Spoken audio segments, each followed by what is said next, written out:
Yes.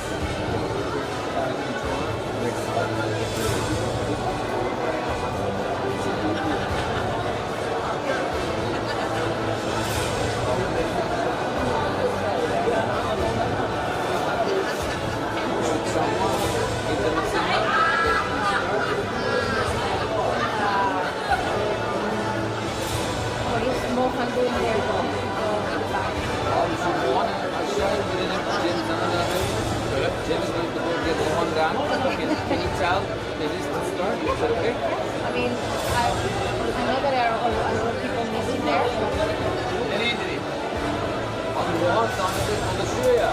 İndiriyor aşağı. Bir de başlayalım artık. Ne güzel nasıl sizlere söylüyorum.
Biraz böyle de ona fazla.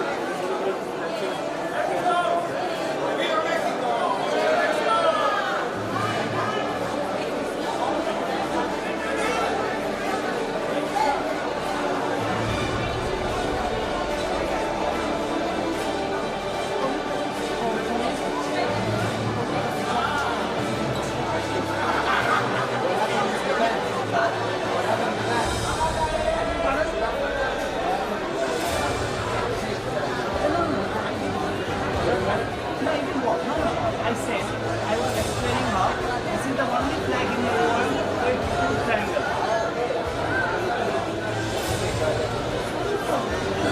Okay? I already got the page.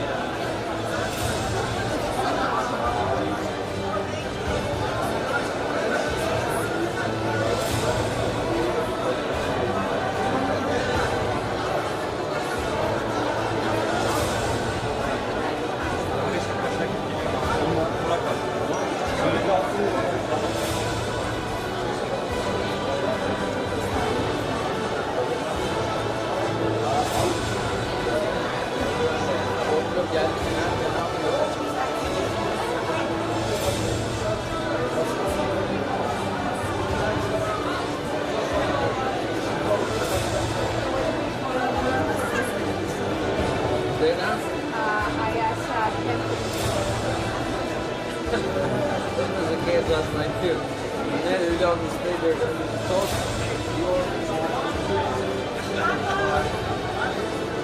Fine.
İşte programımızdan farklı.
Thank you very much for your understanding. Our ceremony will start in a few minutes. Thank you very much.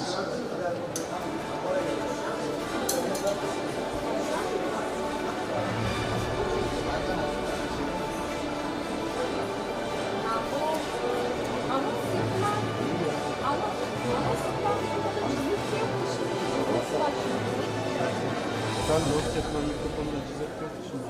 Evet, şimdi biraz önce ama o mikrofonla kullanılacak acaba? Hiçbir fikrim yok. Hiç var çünkü şeyde.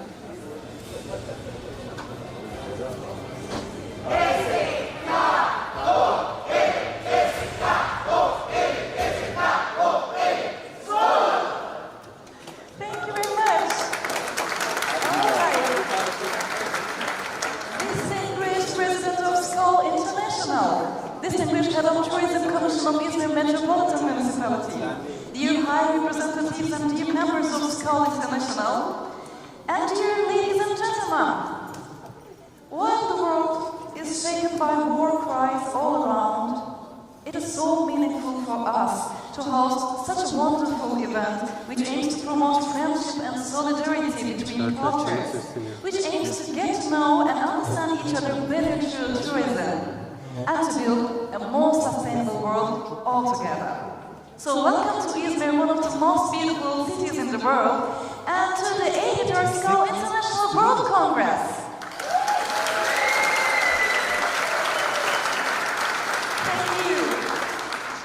I am Deniz Dünyaoğlu Hüner, and I'm very honored to be your master of ceremony during this wonderful event. I unfortunately can't speak Spanish yet, but I will try this one for you. Bienvenidos al 83º Congreso Mundial Internacional Skål. Gracias. Today, Skål International continues to bring together tourism and travel professionals with valuable events in 83 countries with over 300 clubs and over 12,000 members. Today, we are happy to host the valuable high representatives officials of Skål and local and governmental high representatives of Izmir at this congress. Let's introduce our distinguished officials for you.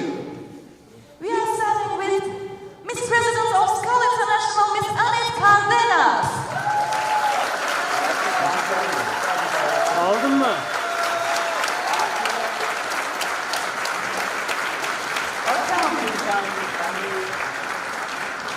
Mr. Güner Güney, the President of Skål International, Izmir.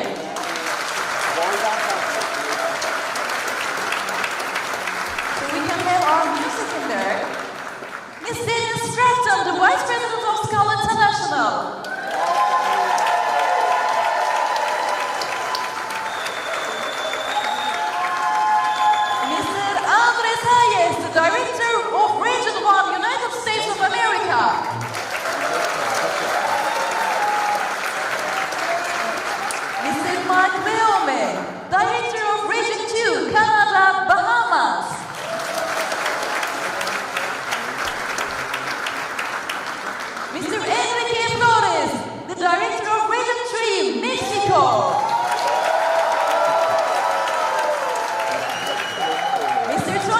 Peter, the Director of Region 5, Germany.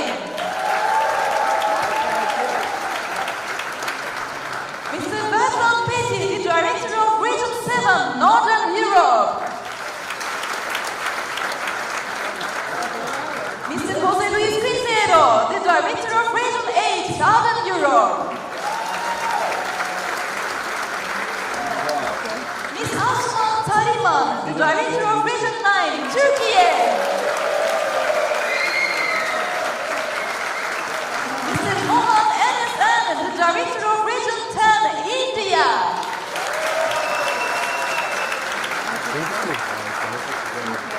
Mr. Kevin Rothenbach, the Director of Region 11, Asia. Mr. Bruce Garrett, the Director of Region 13, Oceania.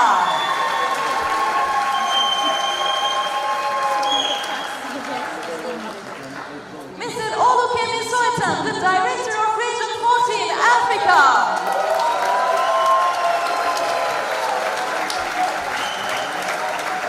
Mr. Orhun Atamiric, the President of Skål International, Türkiye.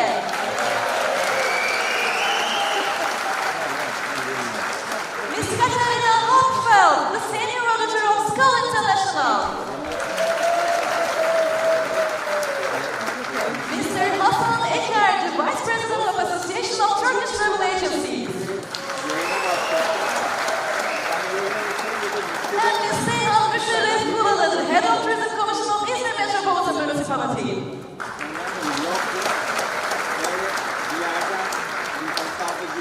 Thank you very much to all of our directors. Now we would like to invite the President of Skål International here, Ms. Annette Karanas, to the front of the stage to present her presidential banner to our two valued local representatives. First for Mr. Hasan Eker, the Vice President of Association of Turkish Travel Agencies. The banners, please. Thank you very much.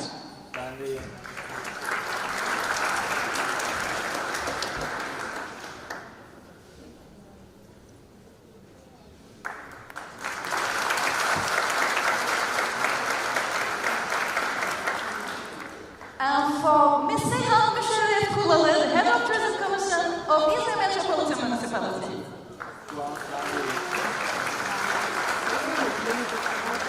Thank you very much for hosting the Skål International Congress in Izmir. So we thank Mr. Güney, Mr. Atamiric, Mr. Eker, and Ms. Kulalı, and kindly invite them again to take their seats. Our esteemed directors are now invited to go to the backstage and get prepared for carrying their flags for the flag ceremony. Thank you very much.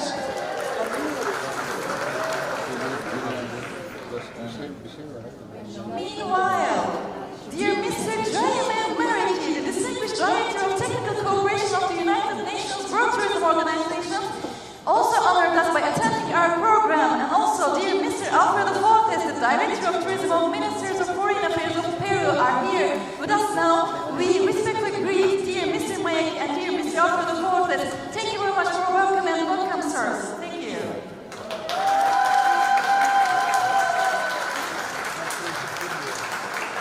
And now, we now kindly invite you to stand up for listening to Skål International Anthem and then Turkish National Anthem.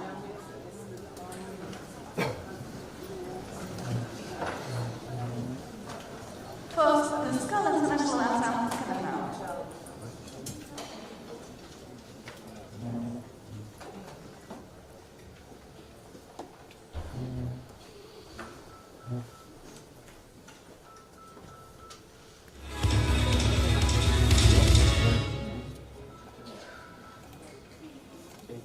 Ekranı görmen lazım.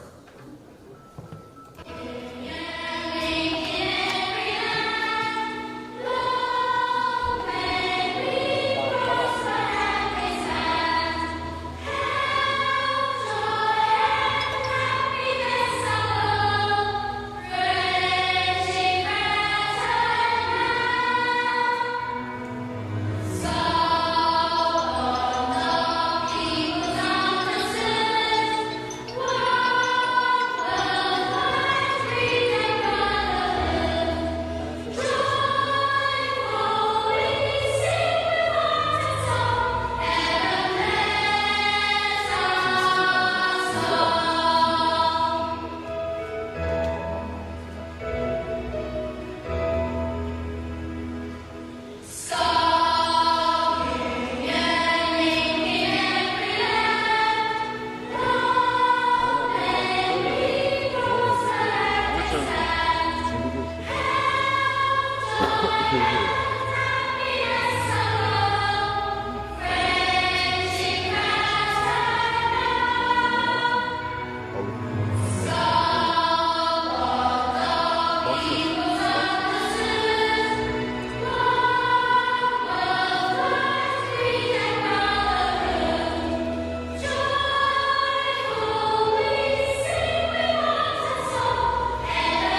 We put now our flags to the stage in alphabetical order of the English names of the countries.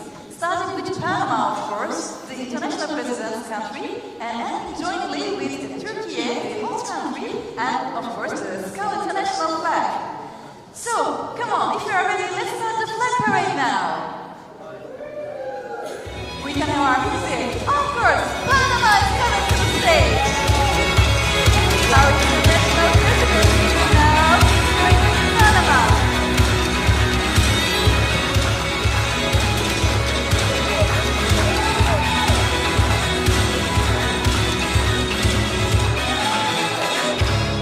Thank you very much. And now, Australia is coming.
together with very valuable people.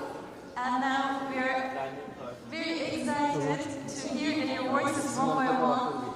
I will be honored to introduce them to you for their kind speeches. We are starting with the President of Skål International Izmir, dear Mr. Güner Güney.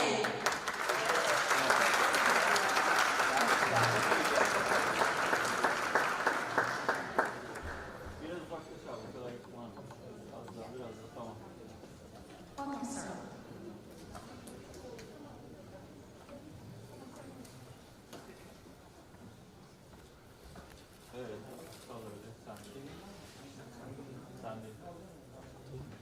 Dear beloved Skål members, first of all, welcome to Izmir.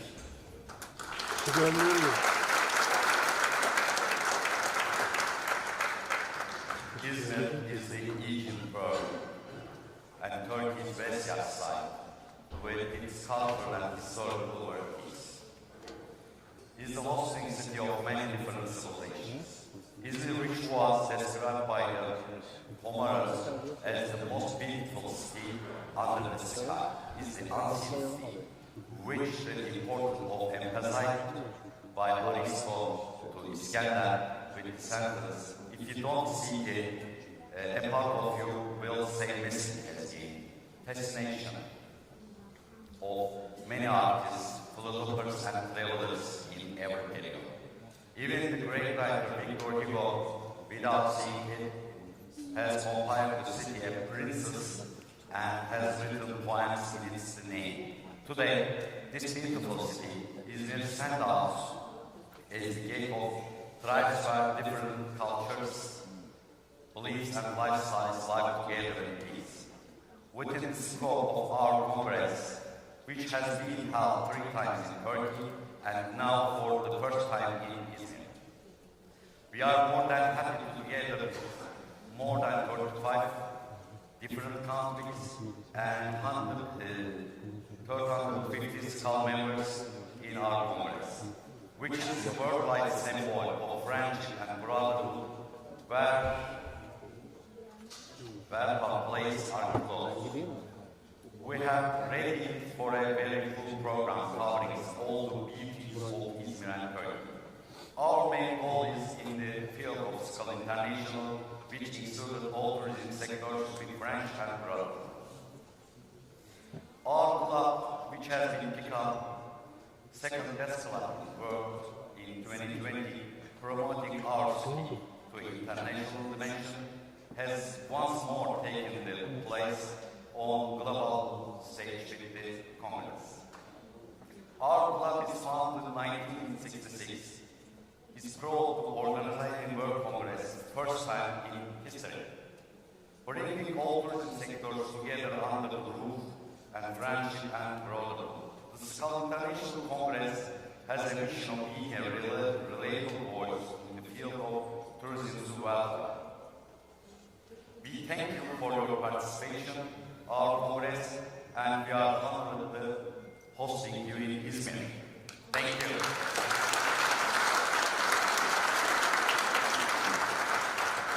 Thank you very much, dear Mr. Güner Güney, for this wonderful speech. And now we are inviting the President of Skål International Türkiye, dear Mr. Orhun Atamevic.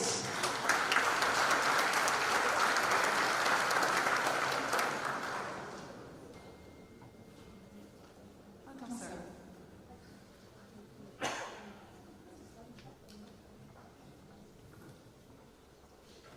United.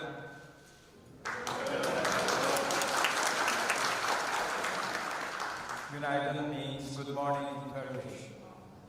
Günaydın significa buenos días in Turco.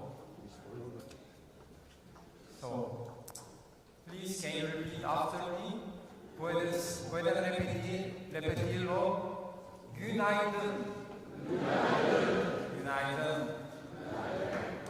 Dear World President, dear members of the board, dear Skål Club presidents, dear fellow colleagues, dear guests.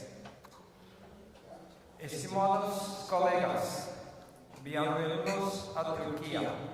Es un placer recibirles en Izmir. Les deseo unos días agradables en nuestro país. Como tengo tiempo limitado, continuaré en inglés. Y los traductores tienen que trabajar también. We are, dear all, a warm welcome to Turkey.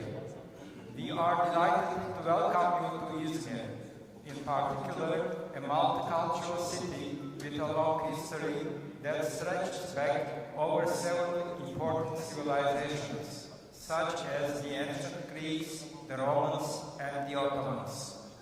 Izmir is home to a large number of historical settlements and buildings, many of them included in UNESCO's list of World Heritage Sites. We hope you will enjoy visiting some of them during your stay. As an important seaport, was now and throughout its history, and as the location for Turkey's first international fair in 1923, Izmir has always served the window to the west for the residents of Anatolia. This is the fourth World Congress of Skål to be organized in Turkey.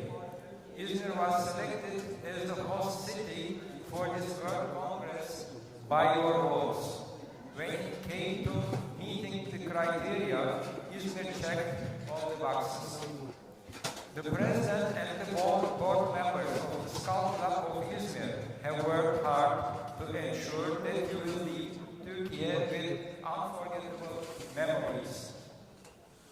Altogether, 16 clubs, with a total membership of 754, are affiliated to Skål in Turkey as of October 2024. Although there has been a slight decrease in the number of members owing to recent economic difficulties, natural disasters, and the pandemic, the clubs have started to increase their membership numbers again. The recent earthquake in 2023 caused a lot of distraction in Turkey, and many colleagues sent generous donations. We used that financial support to purchase computers and other educational equipment for a tourism vocational school in the disaster area. Many thanks to all who contributed to the Aid Fund Committee and to former World President Fund setup. Many Turkish colleagues are attending the Congress. We all want to meet colleagues from other countries, to make new contacts and do business among friends. I believe this is a unique opportunity for all participants. I wish to thank World President Annette Cardenas, the Skål International Executive Board, Regional Directors, Skål Izmir Club President Güner Güney and his board members, the local and national supporting institutions, and to many sponsors for their support to make this a successful Congress. Skål. Thank you.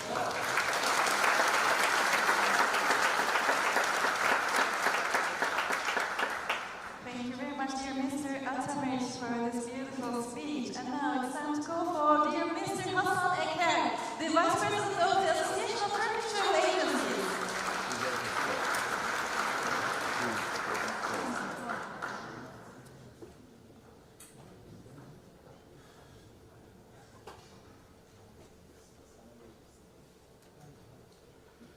Dear Skål International President and board members, Deputy Mayor, Skål International Past Presidents, Councillors, National Skål Federation President and board members, TÜRSAP board members and advisors, club presidents, members of the press, esteemed Skål members and all participants. I would like to start my words by expressing my happiness to be with you at the World Congress of Skål. On behalf of the 16,000 members of the Union of Turkish Travel Agencies which has played the most important role in the growth of tourism in Türkiye since its establishment in 1972. I greet all participants with respect. Welcome to Izmir, welcome to Türkiye. Izmir is the city that first Congress of Türkiye was organized. Its name was Izmir Economic Congress. Dear participants, Skål, the most inclusive and well-established institution of the tourism sector in the world. As tourism develops in Türkiye, the need for Skål also increases. Skål is an organization that includes all stakeholders of the tourism, such as agencies, hotels, and restaurant operators. That's why Skål is the respected coordinator of tourism. We find the development and growth of Skål in our country very important and very good. Esteemed guests, Türkiye is a unique tourism destination with its natural beauties, historical and cultural wealth, art, gastronomy, and its outstanding features in many different areas. Our country is not only consists of Antalya, Istanbul, Izmir, and Cappadocia. There are also incredible tourism values in other and seas and areas. As TÜRSAP, our goal is to spread tourism throughout the whole country and to excellence. I hope that when you leave from our country after the Congress, you will make plans to come again, recommend Türkiye to your friends, and you will plan professional tour programs for Türkiye. Our TÜRSAP members, travel agencies will be ready to serve you and your customers whenever you need. Dear participants, we as tourism professionals undertake a very important task. A tourism professional works on increasing people's happiness, comfort, honor, culture, and knowledge. We should be proud of our profession. With this awareness, we must work much more together for the sustainability of tourism, the protection of the environment and nature, and the provision of peace. As I end my words, I would like to thank those who bring this important congress in our country, especially President and passports of Izmir. I know that they have been trying to get this magnificent congress at least for 12 years. I would like to thank also who contributed to institutions, National Skål Federation, and especially thank the World Skål President and Board of Directors and all Skål members for choosing Turkey. I have been honored also to be a Skål member for 15 years. As a Skål member, I wish all delegates happiness, health, and long life.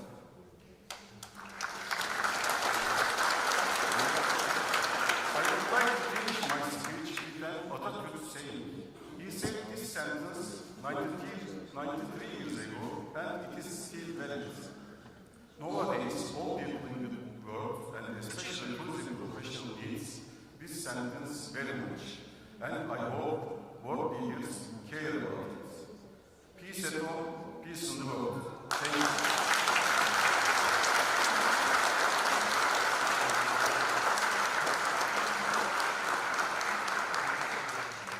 Thank you very much, dear Mr. Eker.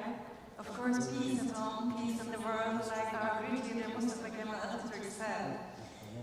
And it is time to invite dear Miss Anne Kalleras, the President of Skål International, to the stage for her speech.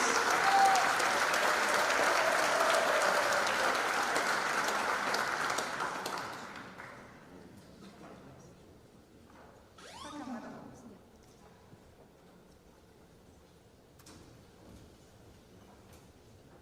Good night. Buenos dias. Good morning. Bonjour. Okay, I think I've taken care of everybody now. It is an honor for me today to be presiding this wonderful Congress as president.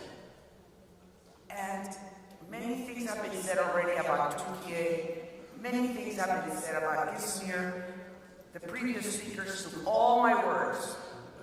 So now I'm going to speak from my heart, which is probably the best thing I can do to let you feel the emotions that I have and that I have had throughout this year as president of this wonderful organization. Skål International has given me and all of us, I think, so many good things, and one of the best is the friendship and the camaraderie that we experience here today in this auditorium. It is too much, it is too emotional, and it is too wonderful to describe. As I arrived here in Izmir, which by the way is the oldest city in the world, I don't think anyone said that, I was speaking to all the colleagues as they arrived. Of course, we were all at the bar. And, you know, I was listening to them say what their experience is and why they are here. And everyone coincided with one thing. I want to see my friends. I want to spend time with my friends.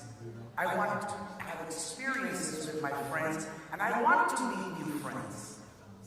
So these congresses are the best opportunity for us to do that, to come face to face with each other, to hug each other, to kiss each other, to say things to each other that are not the same by Zoom or by telephone or by email. So it is very important for me to thank everyone here today, every single one of you present here today. I think your presence is exactly what this organization needs. The essence of being present, attending our World Congresses, keeping our organization together, and finding new ways to grow it. And talking about growth, it's just a very good coincidence for me as I walked through this beautiful city to see so much youth. I don't know if you've noticed, but there is a lot of young people in this city. A lot of youth walking the streets. They're happy, they're fun, the streets are full of them. And this is what our organization needs. Young people. We need to make more young people be interested in this organization. And this city represents exactly what we need. Youth, new leaders coming up in the world. New leaders that can take over the great leaders that we have today and become our leaders for tomorrow. I hope you agree with me on this, and I hope you walk the streets of this city and see them. The energy that they bring. So my journey as president has been a wonderful journey. It has taken me to many countries. It has made me many people. And it has given me such rewarding experiences. I'm not really sure I could ever forget this. Because you have made me welcome.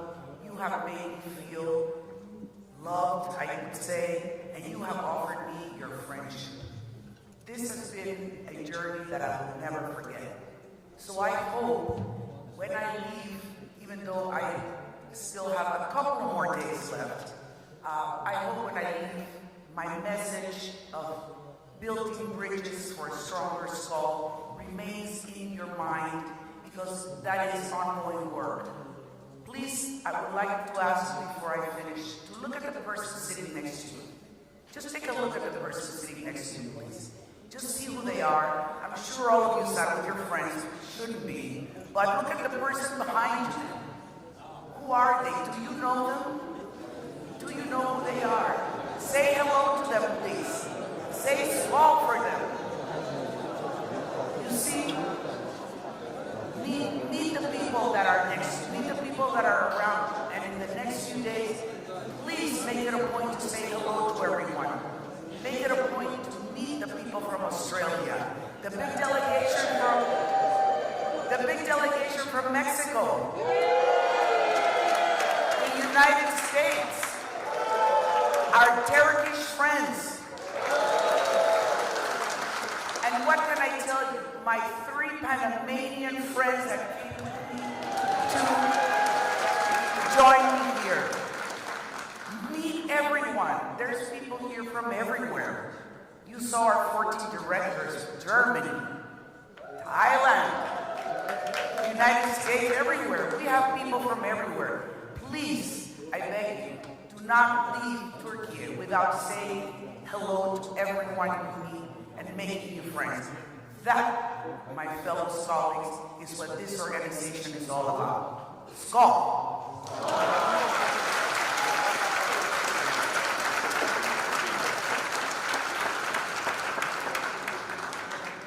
We thank very much dear Ms. Cárdenas for this long speech. It's wonderful to have you here, isn't it? Thank you very much.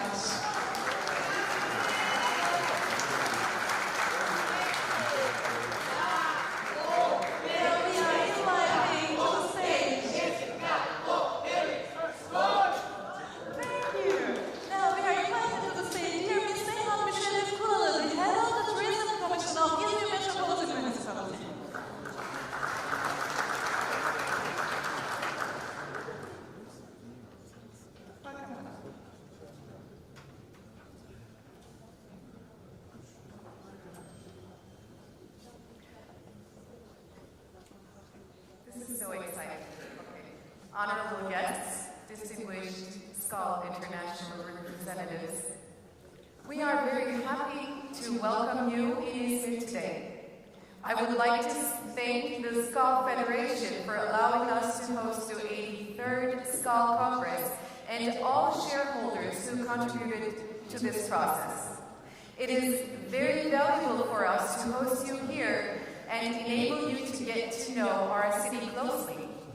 Izmir has hosted many civilizations throughout history and has been a city where different cultures have lived together. With its port city identity, it has pioneered the exchange of many cultures between Europe and Anatolia. With your support, we believe that the Congress held in Izmir will introduce different cultures and civilizations to the world. Izmir is located in a location suitable for tourism in all 4 seasons, with its 8,500-year history, UNESCO World Heritage Sites, climate, cultural values, gastronomy, and natural resources.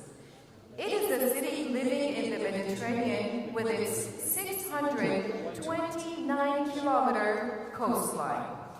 Izmir is home to the Ephesus World Heritage Site and the Pergamon multi-layered cultural landscape area, which are on the UNESCO World Heritage List. It is on the UNESCO World Heritage candidate list with Kemeraltı, Ödemişbilgi, Gediz Delta, and Genoese castles in Çandarlı, Çeşme, and Foça. As Izmir Metropolitan Municipality, we work together with the institutions and tourism sector shareholders in our city to introduce Izmir to the world. We will continue to work in harmony with the sector to expand tourism to 12 months in our city. The number of the direct flights from aboard the Izmir continues to increase every year. We hope that the number of direct flights from 70 cities to Izmir will increase in the future.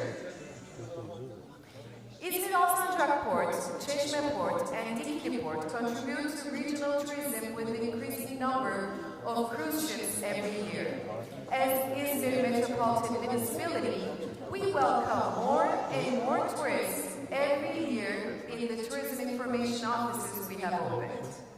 With the Visit Izmir application, which includes more than 2,400 locations, we ensure that tourists who come to Izmir get to know our city. The work carried out with the ability of our city to act together in tourism is also being awarded internationally. The fact that Lonely Planet has shown Izmir among the 10 cities to travel to in 2024 has been the success of our city.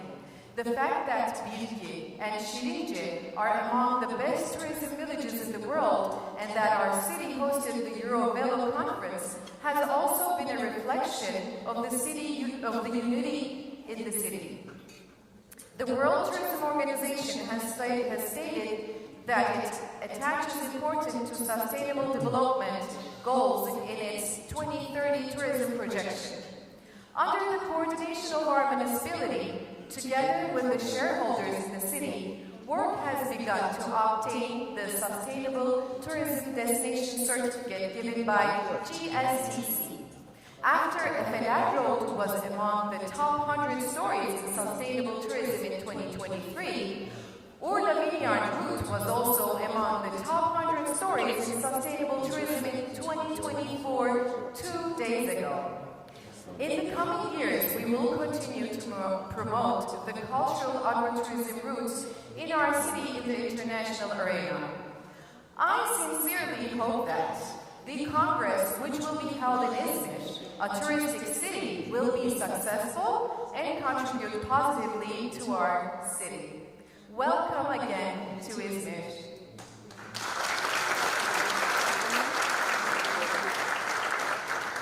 We thank you, dear Ms. Kulalı, for this beautiful speech. Now we are coming to the end of the speeches. We thank very much all of our speakers for the encouraging, for the love, for the beautiful speeches.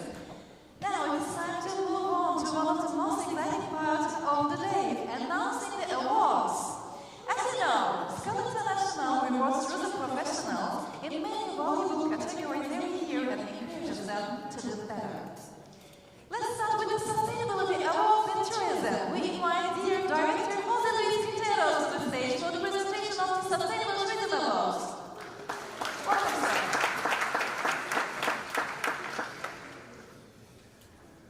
Distinguished guests and authorities, dear colleagues, united.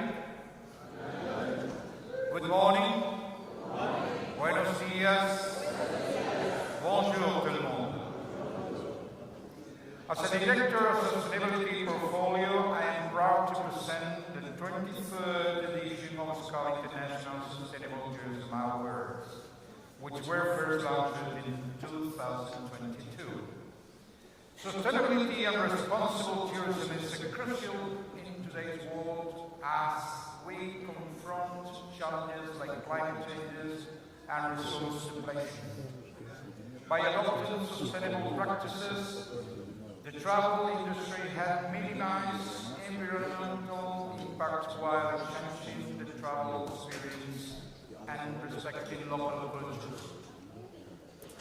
The Skål International Sustainable Tourism Awards have been recognizing best practices in the digital movement, honoring their commitment to fostering a more sustainable and responsible future for the tourism and the next generation.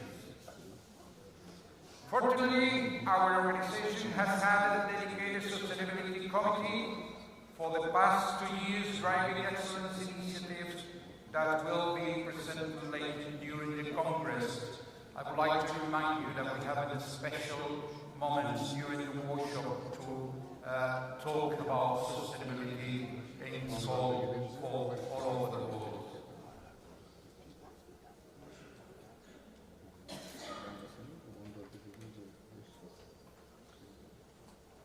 Well, let me tell you that the application was open to tourism entities worldwide, providing an opportunity to showcase their commitment to sustainability and its integration into their daily operations.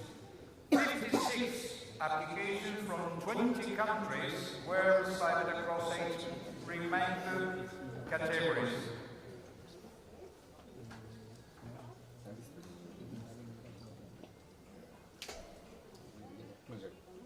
Three independent users from renowned institutions evaluate these entries using a set of criteria with access, environmental,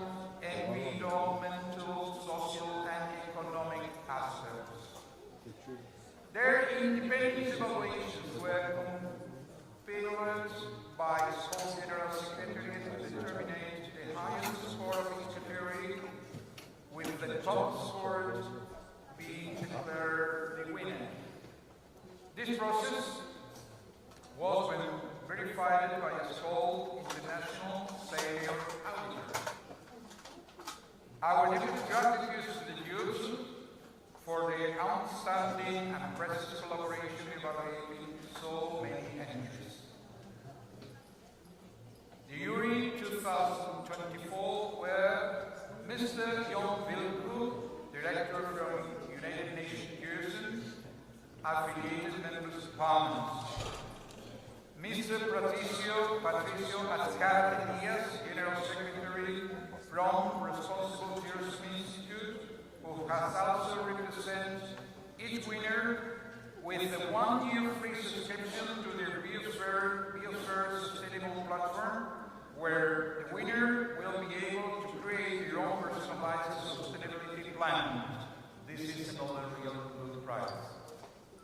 And Ms. Paloma Zapata, CEO from Sustainable Travel International, one of the big organizations who sustain important sustainable certificates. Skål International is an affiliated member of United Nations Jerusalem since 1984. And since the creation of these awards, we have had a prestige on the close cooperation. During the General Assembly last year, attended by Skål International past President Julia Atlantis, our vision for the joint promotion of these awards was accepted again. This is a great opportunity to promote only this award, but the winners actually initiative that can serve as examples for more and sustainable future in the world. It is my great honor to invite to this stage Mr. Jaime Mayaki, Director of Technical Cooperation of United Nations Jerusalem. Please come out to the stage.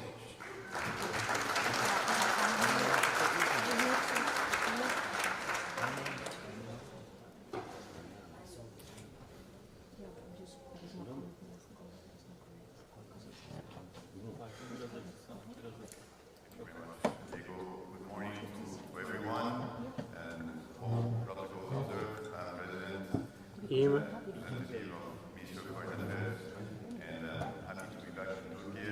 The last time I was in Turkey was in Antalya with my friend Hassan Decker for the Annual Congress of the TUSA, so extremely happy to be back here. Just real quick, I mean, you introduced me, very proud to be collaborating and supporting Skål International in this initiative regarding the Sustainable Tourism Awards. It's been already the third year in a row that we are actively promoting and disseminating the winners. My good friend, Ambassador Jon Wilco, couldn't be here with us, but he sends his greetings. And just to reiterate that for tourism and sustainability, he refers to the environmental, economic, and social aspects of tourism development. In all tourism endeavors, suitable balance must be established between these three dimensions to guarantee long-term sustainability. So, from the Glasgow Declaration on Climate Action in Tourism, the UN Tourism International Network of Sustainable Tourism Observatories that we have developed, and also the recent achieving the Sustainable Development Goals through Tourism Toolkit, which is a key document that we have developed with the Japanese International Cooperation Agency. In everything that we do, in all the projects that we implement, sustainability is at the core of our work, and we're actively working towards the achievement of the 17 Sustainable Development Goals contained in the 2030. So whether we are implementing projects in Tajikistan, Botswana, and the Dominican Republic, as we've recently done, we have helped these countries develop sustainable tourism strategies and also sustainable tourism and investment strategies. So for our mandate and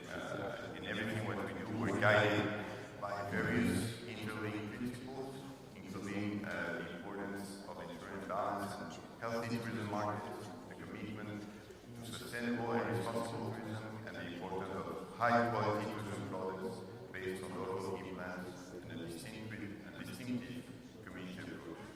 So, again, thank you very much for welcoming us. Just I'd like to recognize and salute the active and key cooperation that Skål International has with Green Tourism, and will always be behind ETC partnership to promote and disseminate sustainability initiatives around the world. Thank you very much.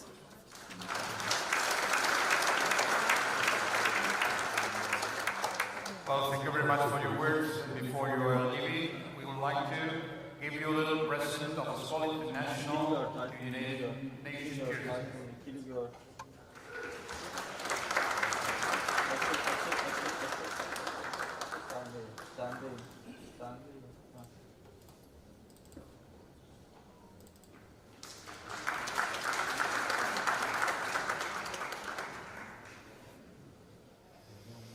Well, now we come to the very interesting thing. Now we will proceed to present all entrants, first, second positions, and winners. Finally, the winners will be announced, and only then will be required to come to the stage to collect the trophies. I will also ask the winners to stay at the stage. I will let them know where, just to be all together for the final photo. Okay. So let's start. In accessible tourism category, we have had 7 entries. There you have. And so, in third position, Impulsa Igualdad from Spain.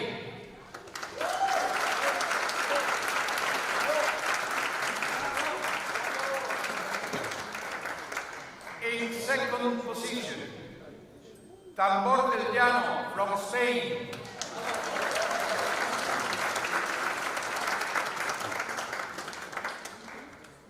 And the winner is Rede dos Sueños, José Fernández Franco, founder, general director, collect the awards. Please come to the stage.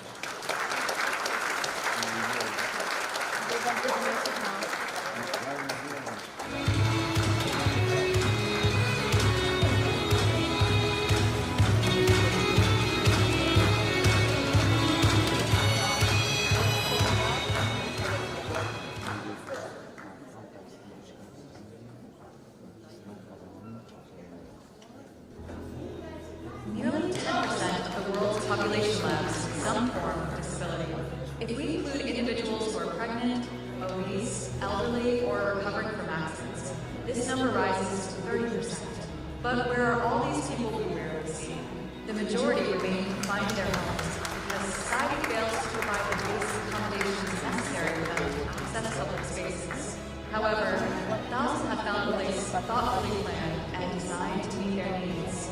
In this space, all public areas, rooms, ramps, telephones, signage, and braille are tailored for accessibility, and 34 specially adapted adventure sports are on board. What's most surprising is that the accommodations made for people with physical disabilities have also improved conditions for other guests. As a result, the hotel enjoys an impressive 90% year-round occupancy rate. Beyond being a shining example of social responsibility, Reed Dos Santos proves that investing in accessibility benefits everyone. It's a win-win for all.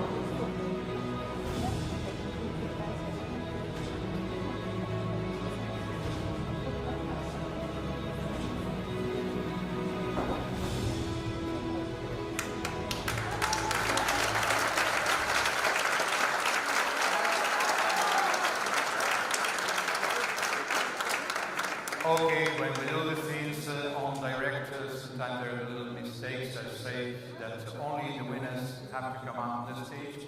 But my Pepa is Pepa from Spain. She got a prize on first position, so she wants to come up on the stage. But good enough. Good applause for Pepa also.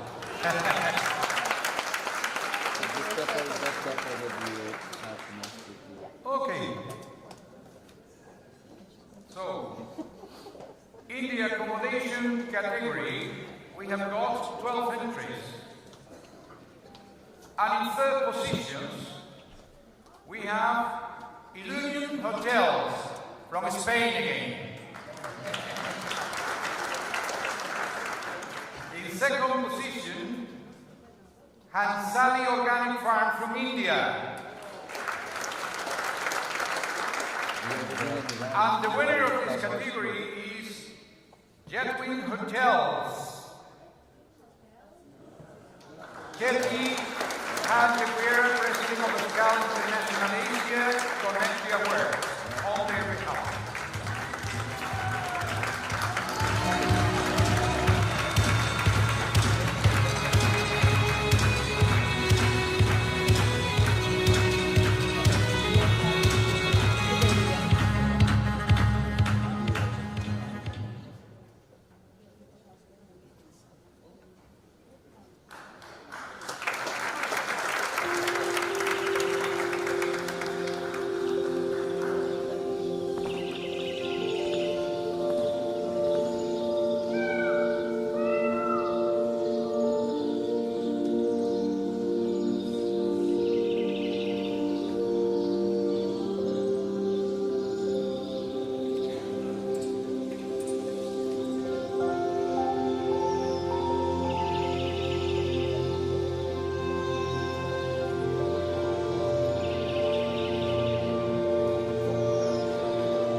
Completes the Community and Governments Projects category.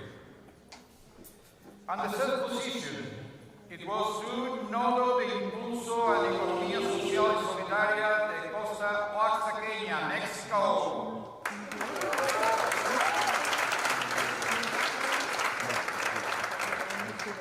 Second position to Matludi Safari Lodge, South Africa.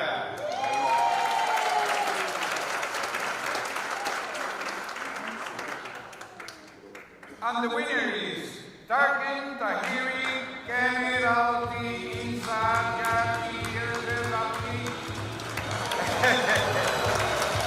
13 years, still 13 to come to the stage.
Then we come up to the educational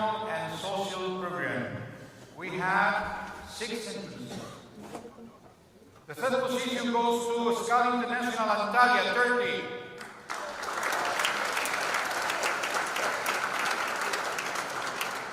Second position goes to Seluk Municipality of Turkey.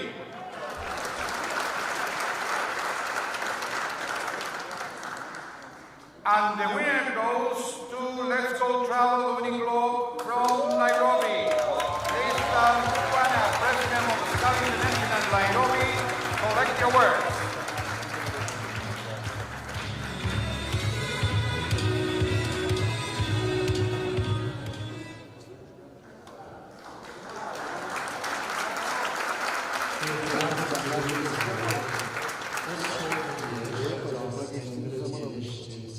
In feeding 400 elderly persons, supporting girls with sanitary pads so they don't miss school, better health talks to teenage girls and boys, 10 seminars a year to mentor young change makers, university students around sustainable tourism. We thank you again.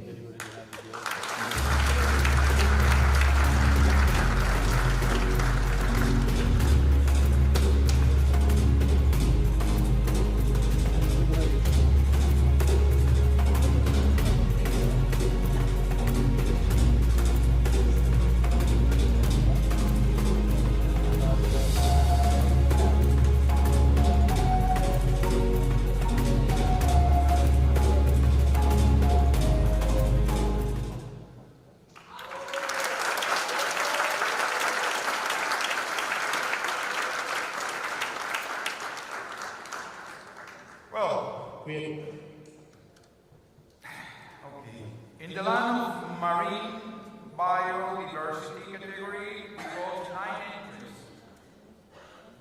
And the third position is taken by Las Torres, Patagonia, Chile.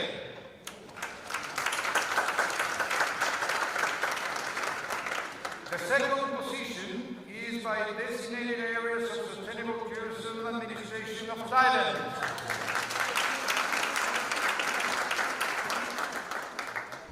And the winner is South African Animal Sanctuary Allison.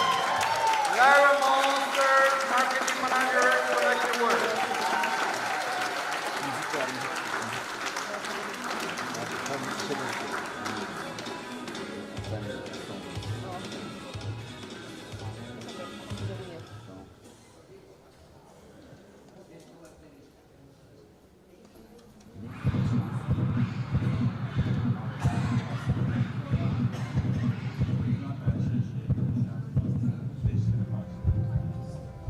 Their time is running out.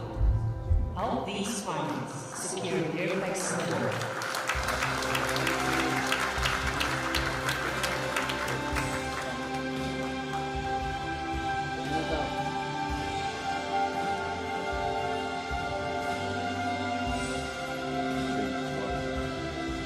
Empowering animals with land ownership is land biodiversity at its core.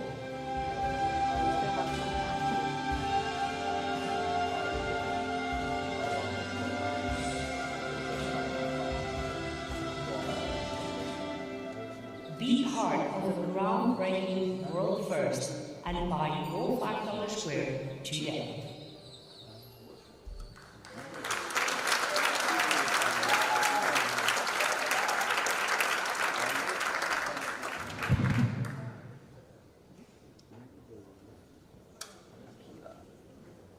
Okay, in a major tourist attractions category, we have got 5 entries.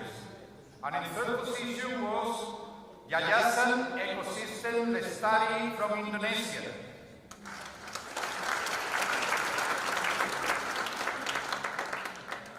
The second position was to Monaco Safari Park, Australia.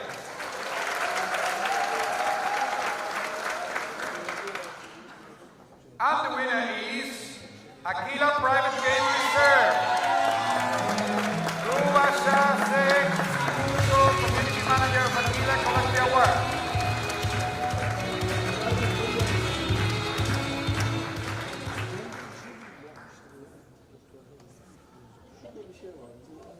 Just outside of Cape Town, South Africa, you will discover Aquila Private Game Reserve and Spa. For 25 years, Aquila has led the way in responsible tourism, combining luxurious big five safari adventures with strong commitment to protecting wildlife and helping local communities. By creating guides,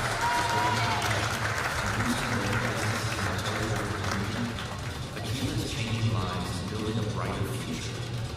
Through projects like Restoring the Land and using renewable energy, Aquila shows its dedication to saving our planet.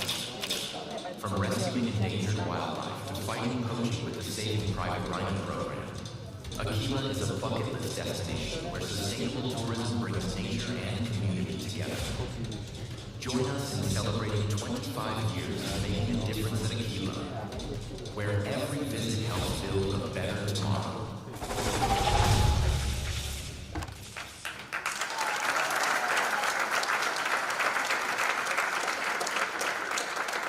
Just outside of Cape Town. Okay. In our tour operators and travel agencies category, we have got 5 entries. And the third position is to Corrales Viejo Sur, Ecuador.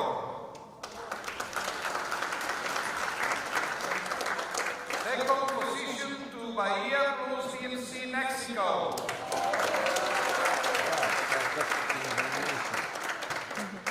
And once away, the winner is Sales from Africa Travel, supported by Skål Wineland. President Carol Collins, collect the trophy.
Okay, now we go to touristic mobility category. One of the entries was only received.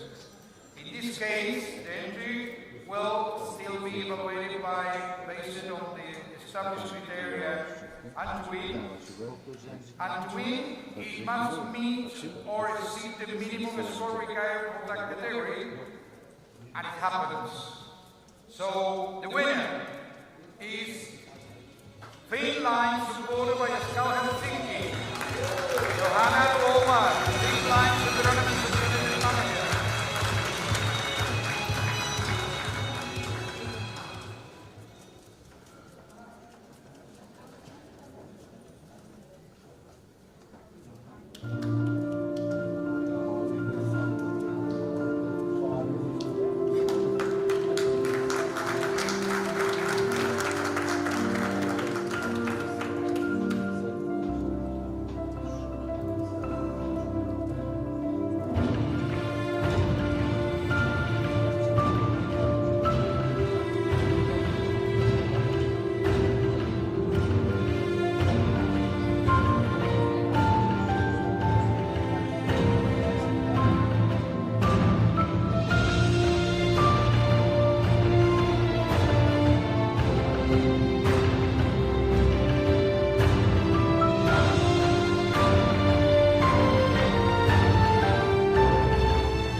Well, ladies and gentlemen, there are very few things to say after all this meeting. This is what Skål is for the sustainable tourism and the sustainable world we need and we wish. So thank you very much for all the participants of this Skål Sustainable Tourism Awards. And I hope for next year we will have even more projects to come to us. And what I would like to have now is a group photo with all of us. And I would like to ask for the pancart, please, that sustains exactly what we are in Skål related to sustainability.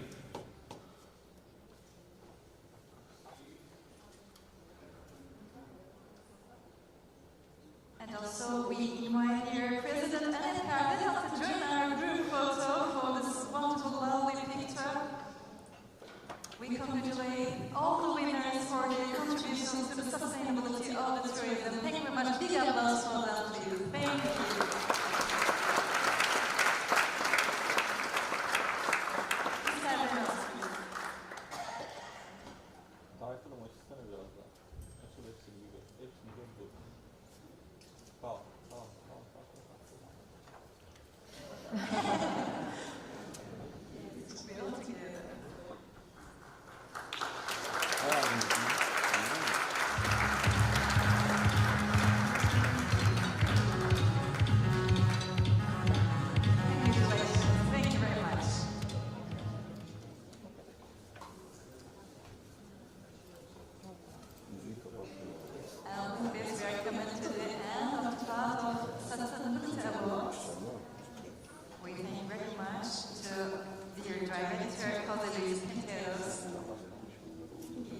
So only just to say thank you very much to everyone. This is Skål. Skål!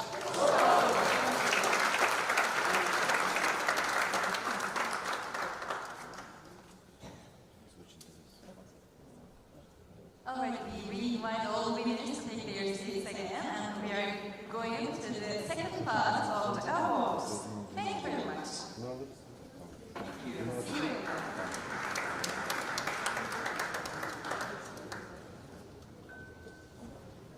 And also, today we are all together with our Honorable Ambassador of Ministry of Foreign Affairs of Republic of Turkey, dear Ms. Yeşim Kebapçıoğlu, welcome again, and also dear Mr. Fahrettin Keremçeli, the Provincial Director of Izmir Culture and Tourism. Thank you very much for coming here and being with us today.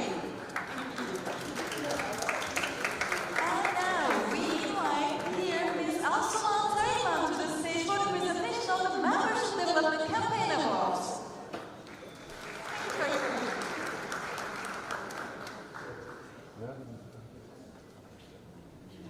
Hello again, dear esteemed guests, dear colleagues. Good morning, everyone, and thank you for being here today. As a membership director, I'm thrilled to be presenting the Membership Development Award and celebrating the amazing clubs, growing a big sign of success, dedication, and the strength we bring as a team. Every new member adds fresh ideas, energy, and connections, and it really shows how committed our clubs are to Skål's mission. Before we get the awards, I want to recognize all the clubs that are not just growing in numbers, but are also living the Skål spirit and showing and shining a spotlight on the moon worldwide. Right now we have 12,280 members as of 1st of October. And since January we have welcomed over 1,530 members, new members, and are now in over 80 countries with 4 new clubs joining us this year alone. Let's give a warm welcome to our new clubs.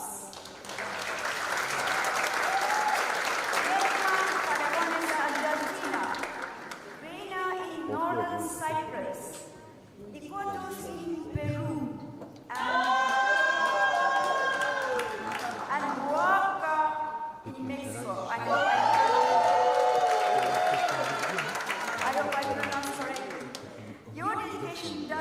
go unnoticed. So every single one of you is a winner in this effort. Thank you. And now let's dive into the Membership Development Awards. This award is based on the numbers we have collected from October 1st of last year to September 30 of this year, not including young Scout students. There are two award categories: percentage growth and net growth. And we have got silver, gold, and platinum levels in each. With time tight, we will bring only the platinum winners on the stage. I'm so sorry for the others. We want to recognize the clubs ranked second and third in both categories, and our secretariat will share with you digital certificates to highlight this growth, and of course this achievement will also be recognized in our publications after the Congress. So, without further ado, here are the clubs with the third highest net and percentage growth. Okay, Skål International Montevideo, Uruguay. 24 members going from 20 to 44. And Skål International Querétaro, Mexico, 100% growth from 22 to 44. Great job, really. Let's move on to the gold category, our second highest achievements. Skål International Kolkata, India. A net increase of 31 members to 67 to 98. And Skål International Montevideo, Uruguay. 120% increase. Unbelievable. Congratulations.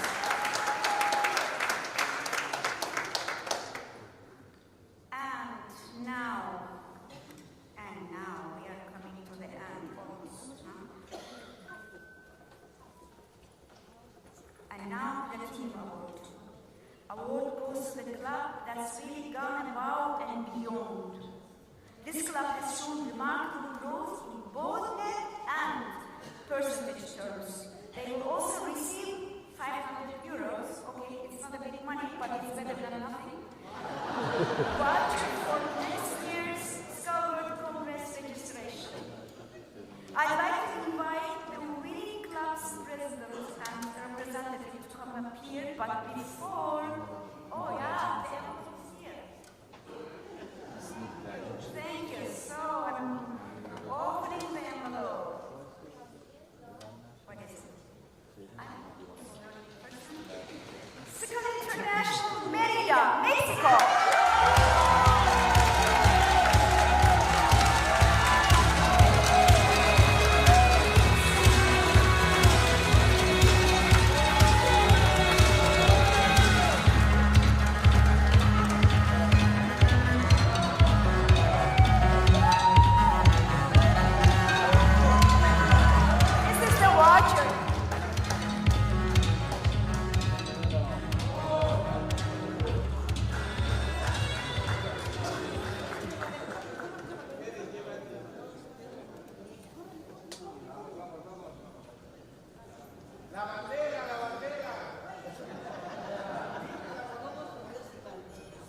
Okay, thank you very much. As you see, I will make it very short and enjoy the rest of the Congress. Thank you.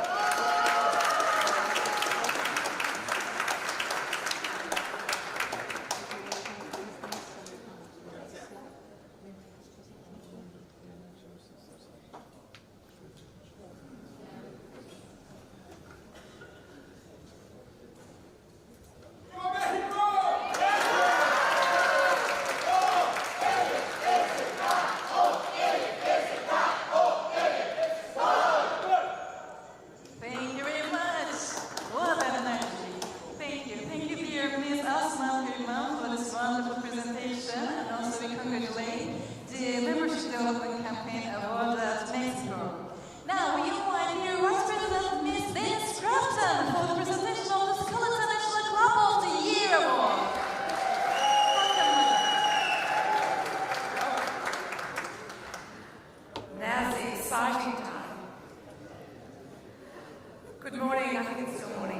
dignitaries and fellow colleagues. It's with great pleasure, I love clubs membership, so it's with great pleasure that I present the Club of the Year. The Skål clubs are the most important part of the entire organisation, so give yourselves a round of applause. They are the face of the organisation and the regions. They showcase who we are to the world, and they do a mighty fine job of that. Our clubs run networking and business events, showing the industry the vast opportunities the Skål organisations offers its members. Now to the award.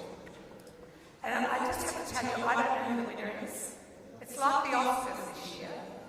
I'm going to give an envelope, I'm going to open it, and I'll have it ready. Okay, let's get on with it. So, this year, and I'll just also make one apology. I have got a lot of Mexican clubs in here, and I hope I do your names justice. This year has been exceptionally successful with 16 nominees, which is amazing. Although 3 chose to withdraw, we extend our congratulations to every single one of these clubs for their outstanding achievement. They really do work hard back in their countries and their regions. The nominees were invited to create engaging videos showcasing their initiatives and growth, and the Skål brand, and to promote contributions to sustainability, charity and their community. These videos serve as a model for best practice and are available on the club's website and the Skål International website. So those clubs, and I will go through them, and I think I've got everything right. Acapulco, Mexico.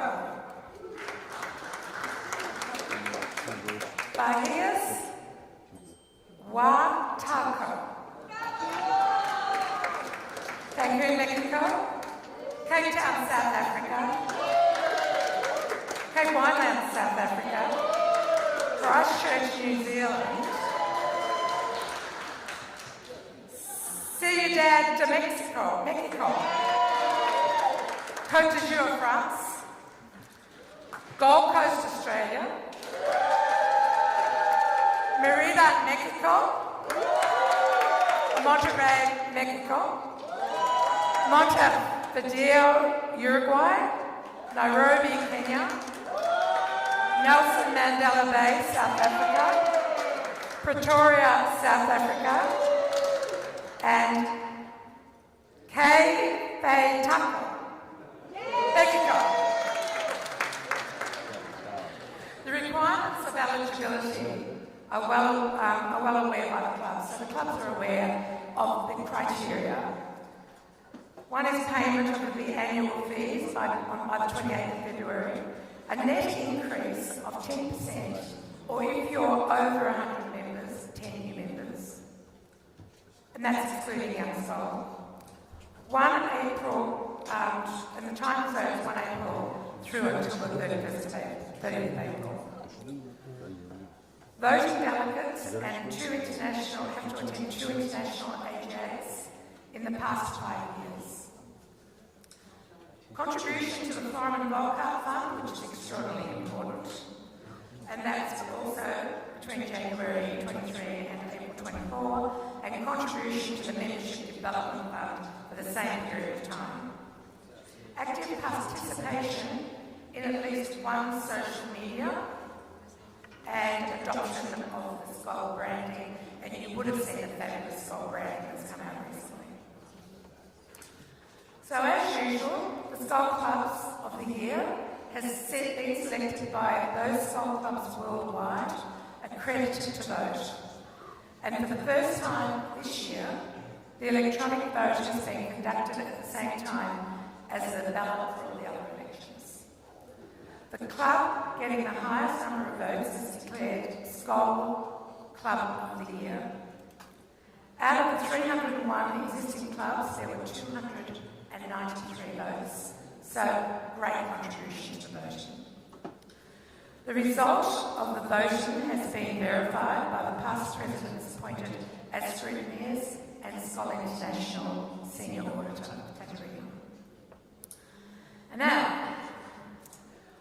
we start the most exciting part.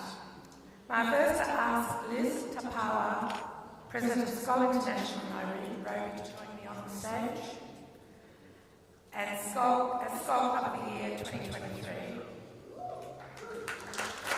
So she can hand over the Michael O'Flynn Perpetual Trophy to the new winner.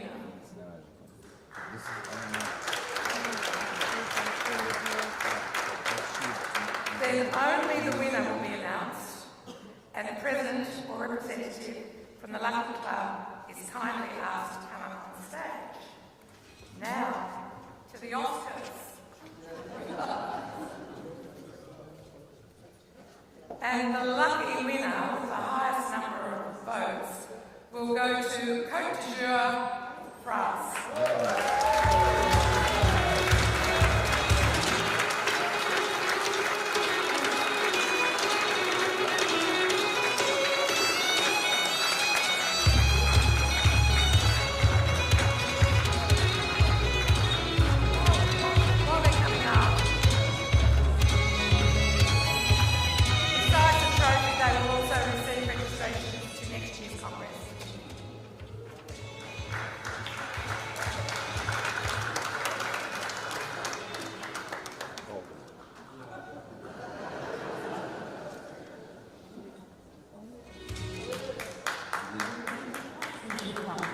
Bienvenue sur la Côte d'Azur, entre mer et montagne, riche d'une histoire millénaire.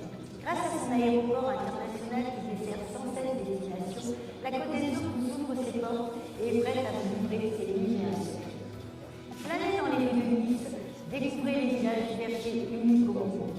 Vivez des événements spectaculaires comme le Grand Prix de Monaco, le Festival de Cannes, le Carnaval de Nice, les membres du Skål international Côte d'Azur qui garantissent un séjour inoubliable et partagent du sens de l'accueil méditerranéen.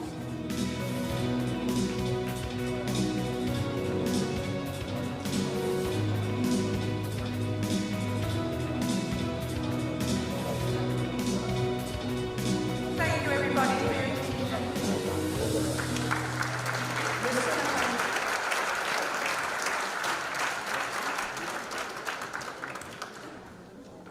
We thank you very much to dear Miss Vice President, Miss Dennis Crafton, for presenting our Skål International Club of the Year, and congratulations for the Skål International Club of the Year first. And now we are coming to the end. We invite by a big applause dear President Miss Annette Cardenas for presentation of the Presidential Award Rising Skål Leader and Colleague of the Year.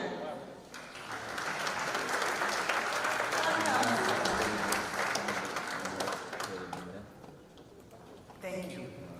I have decided this year to be very minimalistic with the awards because in the essence of time and in the essence that there are so many awards already being given. So I have chosen two very special awards, and the one right now is for the Rising Skål of the Year.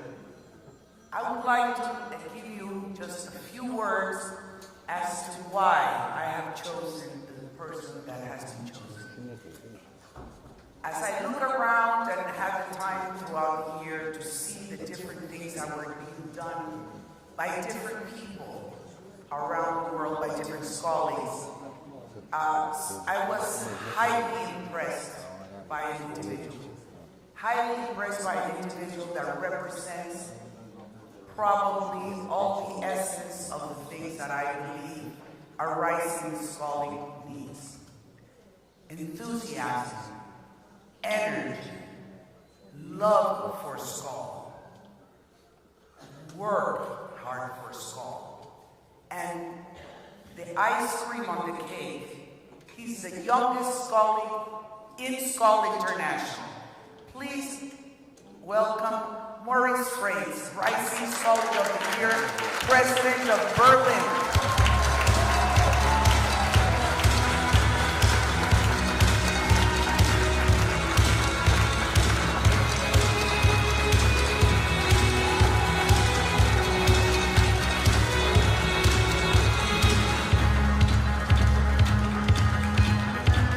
While he makes himself down here. This young man, and I don't know if he will kill me for this, he's 27 years old and has a fantastic club and a membership on the rise.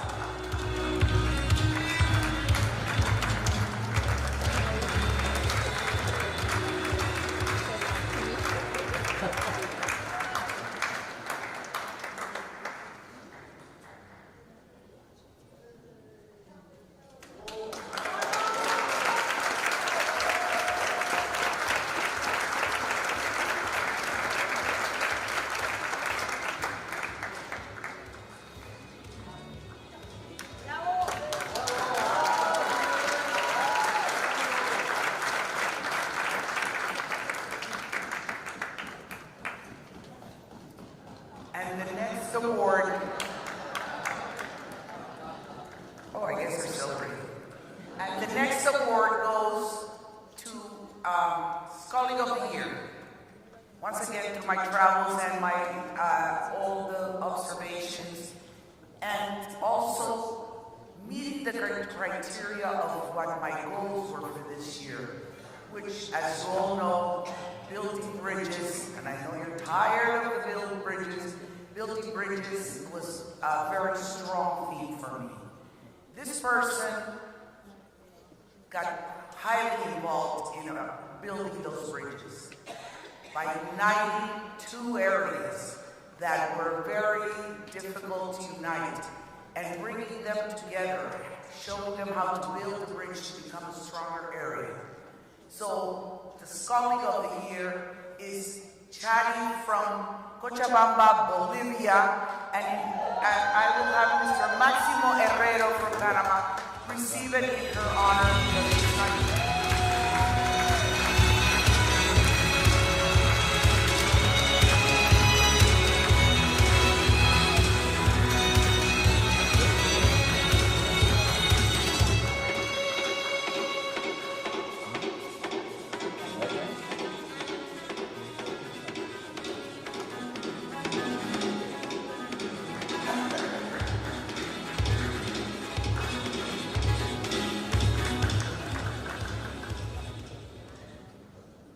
Just as a clarification, because there was a big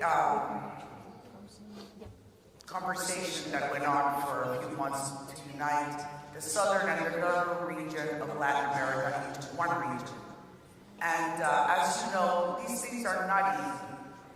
This lady worked very hard night and day, not only to grow Latin America, to keep them together. And you know, Latin America is a huge country. If you take into consideration, you come all the way from Brazil up to South America, across to Central America. She worked very hard to keep them together, to make sure they grew, and to make them united. So they will now be one area community, which is a fantastic thing and a great bridge to build. So I wanted to give you that extra explanation. Thank you.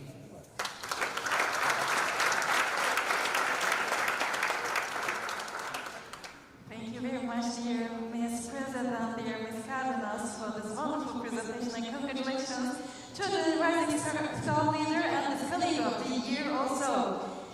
Congratulations to all of our award winners. We are coming to the end, step by step. We will bring you soon, together with a wonderful show, wonderful folkloric dance show. But before that, we invite today's keynote speaker. He's a very important and very welcome person for us for Türkiye.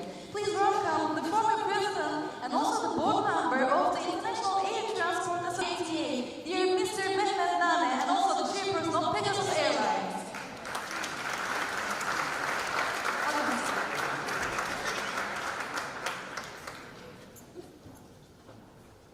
Hi to everyone.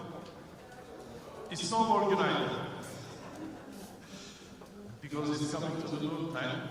Thanks for coming, Izmir, the crown jewel of Aegean Sea, Senora Cardenas, and dear representatives of the Istanbul municipality, former Prime Minister's Izmir representative, our Deputy President of Tursal, our host, Chair of Skål, Izmir, and past chairs, and a special thanks to Hülya, President, who invited me here, and distinguished guests. Welcome to Izmir. So I'm going to chat with you. I'm going to here to share my views under certain headings and give you the trends about the global tourism and aviation from my perspective. And please, if you have questions, we are ahead of time. We have some time. If you want to ask a question, feel free to ask me the question. So I think the buses are leaving around 1 o'clock. So, I would like to combine all my speeches under 7 headings. And under these headings, I would like to give you the brief information, facts, and why these facts are important in our life. Because certain industries are working together. Tourism is one of those. Without aviation, without hotels, without ground handling services, without airports, without the restaurants and the services, tourism is not tourism. So, tourism is a combined industry, and Skål is a good example of that. Sorry, on the introduction side, I forgot, I'm also a member of Istanbul. Come on! So, tourism is a big rotary, working together with different pieces, and if this rotary works in harmony, it will produce value. If it is not in harmony, what happens? Look at 2020. What happened? Let's see what happened. So when we look at the 2020, the pandemic all around the world, the business, the tourism business is almost stopped. It's only 25% of today's volume. It was drastic. Currently, I'm the chair of a low-cost company in Türkiye, aviation company, but I was CEO at that time. It was one of the most horrible times in the whole globe, including our company. So, but there was a fast recovery came through. This fast recovery came through starting from 2021. If we exclude the Delta version in May, which appeared, and stopped growth, and postponed it to 2023. 2020 was a really drastic year, but 21 we recovered a lot. And when we come to 2021, 24, if we take the end of 2019 as 100, we are over 100 in all means. So this is very important. And the spendings are increasing. When we look at the global spendings, the nights per lodging, these are all increasing, and this is good news for all of us. So, 2022, there was a terminology called revenge purchase. This was true for tourism industry also. And we break records in 2022. 23 was a cool down period. But starting from 24, we started to ramp up again. And this ramp up will going to continue. When we look at the IATA figures, IATA is forecasting for the coming 20 years, every single year, the cumulative average growth of the travel demand is going to be 3.8%. So this is a huge number, growing steadily 3.8%. Is a big number, and when we look at the international and the domestic differentiation, international is growing almost 3 times more than the domestic growth.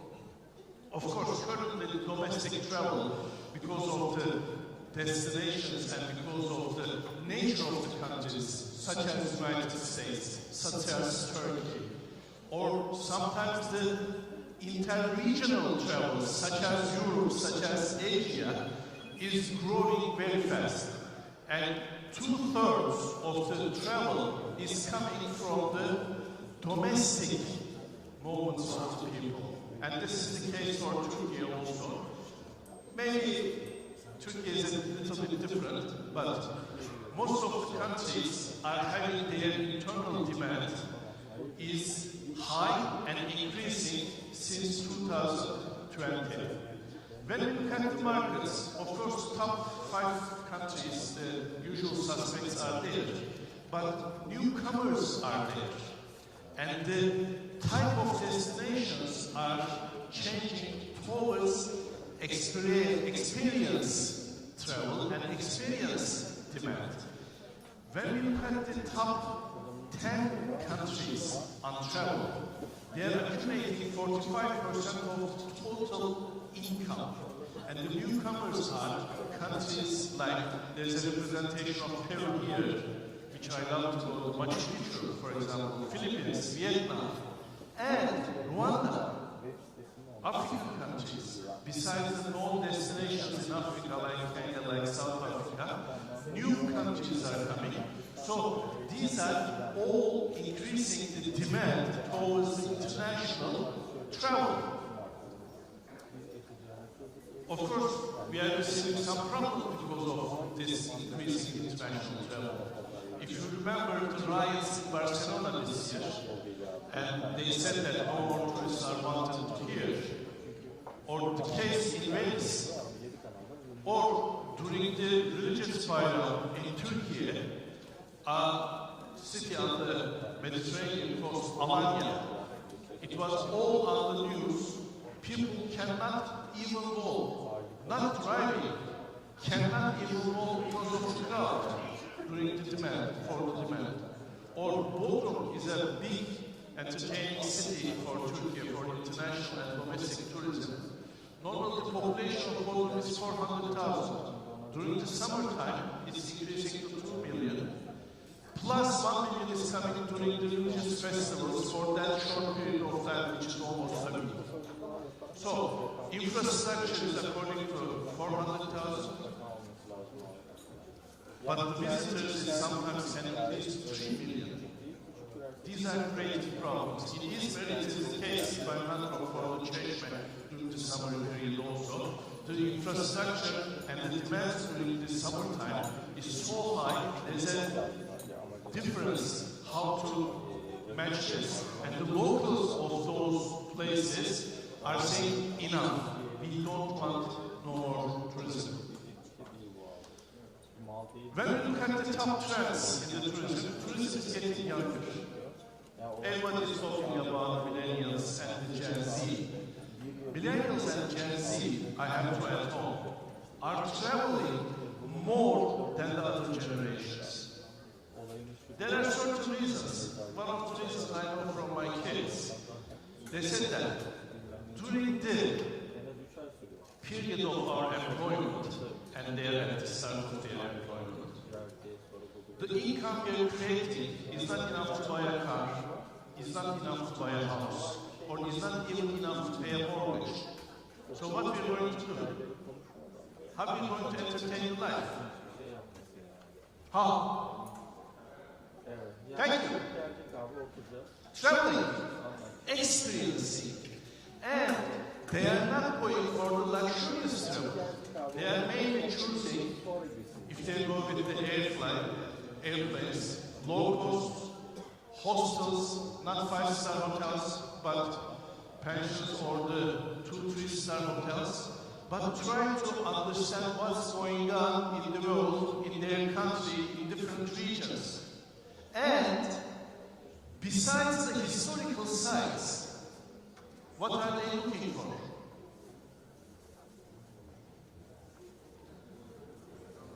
Gastronomy. They want to taste, they want to see, they want to experience difference. So this is increasing demand towards Gen Z, and they are spending more than the others. They are spending 29% of their income, the other generations are spending 26%. And when you look at the start of their career, their income is much lower than the others. They're spending a lot compared to their low budget. And this is going to continue. Once they have this habit, once they got the glimpse of traveling abroad, traveling domestic, different regions, meeting people, meeting different cultures, gastronomy, this is going to continue like this. of course, luxury is not also increasing on the side of the hotels, but also cruises. Each year, new high 6-7-star hotels are established and built, and bigger cruise ships are there. And people are always looking for experience. If something changed during the pandemic, it's our thirst towards experience changed. Because when we were locked at home, we had time to make our conscious work and make a kind of internal confession. And we said that, what are we missing in the world? Look, a pandemic happened. We are locked at home. We are prisoners in our houses. And there are lots in the world. During that time frame, we had a chance to look at the documentaries, look at something besides the series, soap operas, movies, but the documentaries, experience the world, experience other cultures, even experience in our country different cultures, different dimensions of the domestic tourism. So we said that we are missing this chance. How are we going to get this back? How are we going to recover it back? Experiencing something. And everybody is spending according to their budget. Gen Z is spending, luxury is spending, and everybody is getting that experience towards the travel. And personalized travel is increasing. People do not want to have the pack and try to be a part of the crowd anymore. They want something different. They want something according to their appetite. Because of affordability, of course, tourism packages are very valuable. But even if you go with a big tour, you want to have more spare time for yourself and try to get your personalized experience. Or if you can afford it, have a smaller cruise with a guided tour and designed by yourself. There are lots of websites on the internet. You can, according to your appetite and according to the walking distance that you can afford, you can have daily, 2 days, 3 days, weekly programs of the destinations that you're going. I'm using also such sites. Go Travel, for example, the one which I'm using a lot. And you can design your travel pack. And nowadays you can use even ChatGPT. Who's not using ChatGPT here? Come on.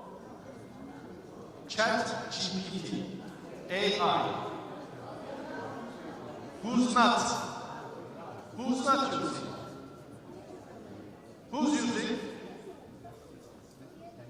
Please, if you didn't try, tell ChatGPT that I am staying in Izmir for 2 days. I want to have touristic sites, historical sites, lunch and dinner program. Please list me those. See the result. Please. So you don't have to go to those websites anymore and try to search. If you say, not even right, if you say ChatGPT, it's making for yourself. Go there. So AI is everywhere. Personalization is there, automated customer services. You can make your own design by yourself without having any aid. And these chatbots, machine learning issues, are creating really different kind of scenario. For example, recently in our company, what we have done, it's I think the first unique in the world. Our head pilot read a 30-minute long text in Turkish language. There's a program. This AI program got all the phrases in those texts. Now in our aircrafts, we can speak from his voice, Arabic, Spanish, Russian, German, English, Turkish, languages like a local. with the local dialect. He only read 30 minutes Turkish text, and that text converted into 6 or 7 different languages, and with the local coding. And this is going to increase. This is going to increase in time. Or recently, I hope you don't have to make an interview for the HR position, but if you, for example, if you want to talk to someone for your inquiries about the applications, a robot is talking, but you feel that it's a human being. It's a human being. It's dangerous, but technology is forcing us. So, as long as we control the technology, and as long as we use the technology for 2 reasons. For me, there are 2 main reasons to use the technology. Differentiate ourselves from competition, create value for our customers. And when we say customers, these customers are not only external customers, but also our internal customers, which are our employees. So we have to create value for them first, and then ask from them to create value for the external customers also. So when you look at the aviation, aviation was really in a turmoil days during the 2020-21.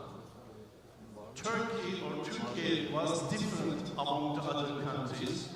United States is the first country who was face-to-face by the start of 2022-23 after the corona because of the huge demand in the domestic.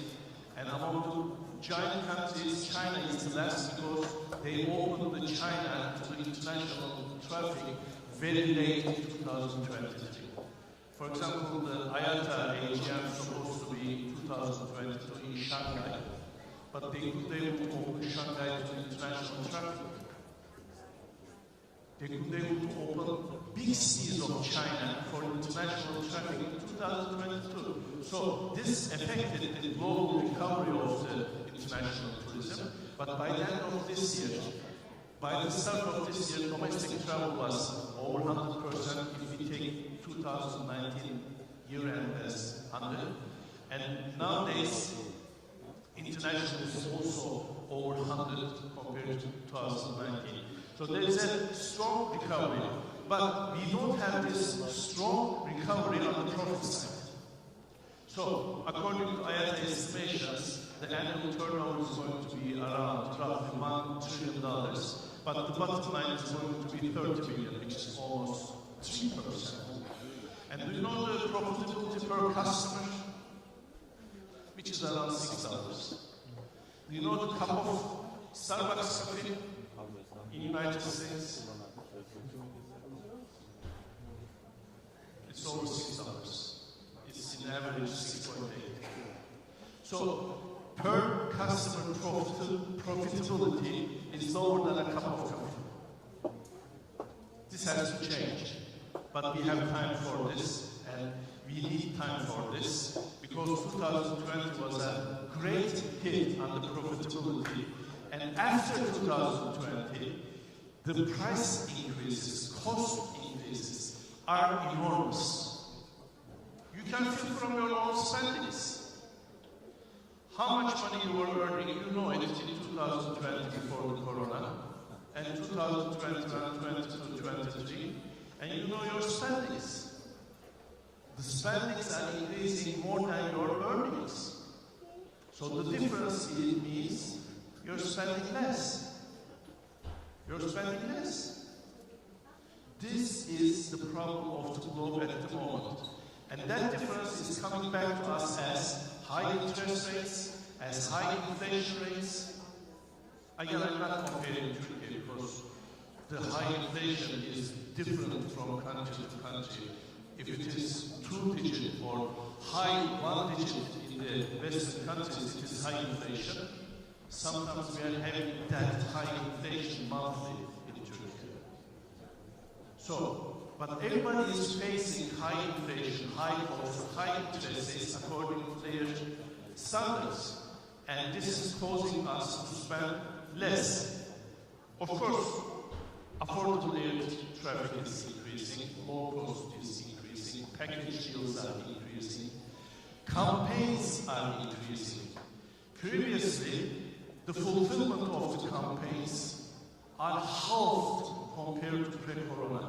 So if you're going for a campaign with X number of tickets, and if you're selling those tickets in X days, now X divided by 2.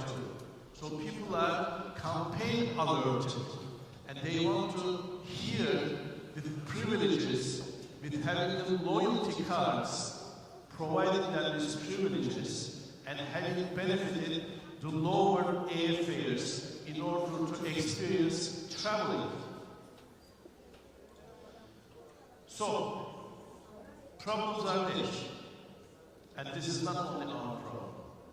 This is the problem of the whole industry, and it is the problem of Skål because we're representing the tourism. Tourism is not by itself an industry, it's a combination of all industries. If there is no hotel, if there is no airline, if there is no airport, if there is no ground handling, if there is no restaurants, if there is no service companies, we cannot have the propeller work through.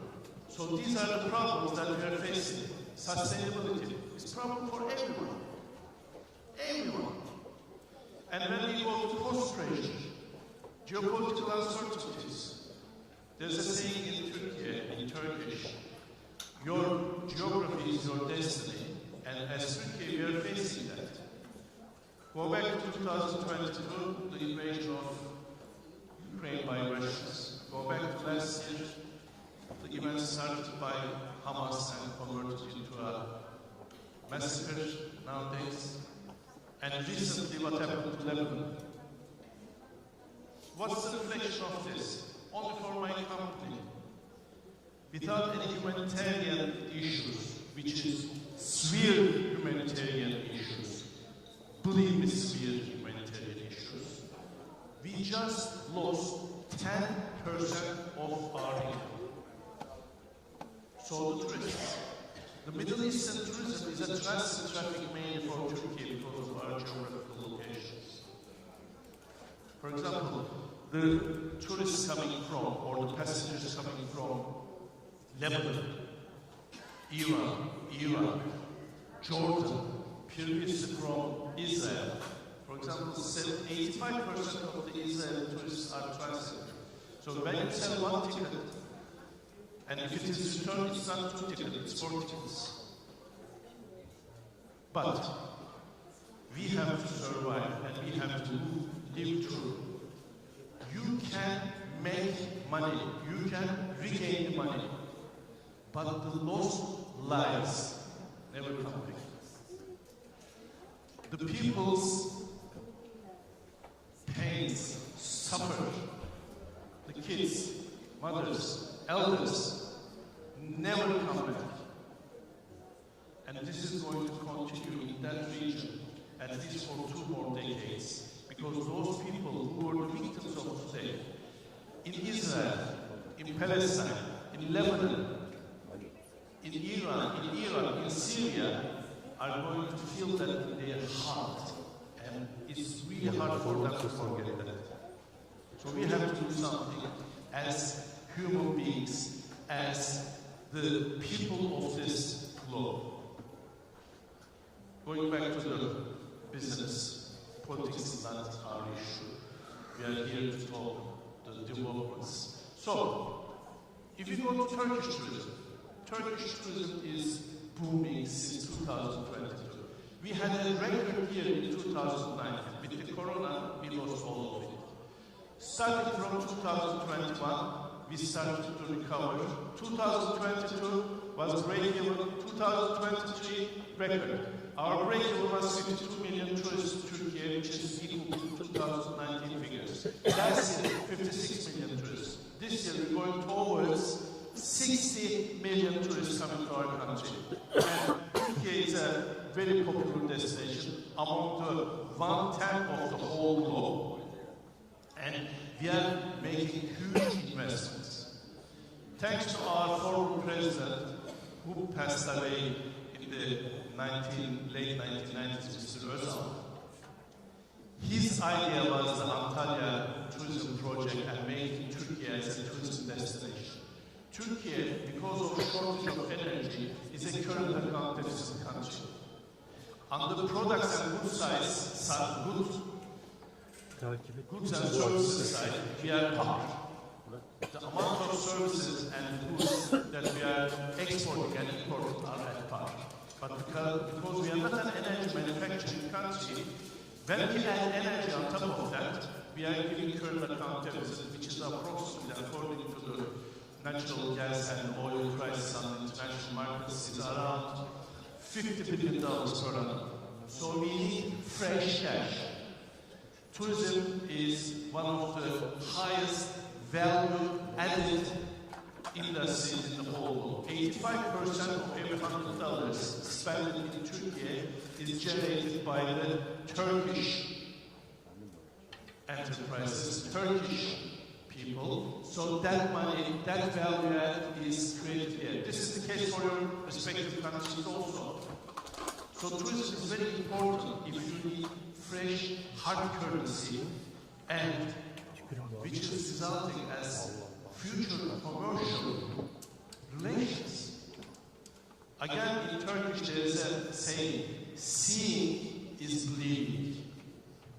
If you see, if you experience, then you believe.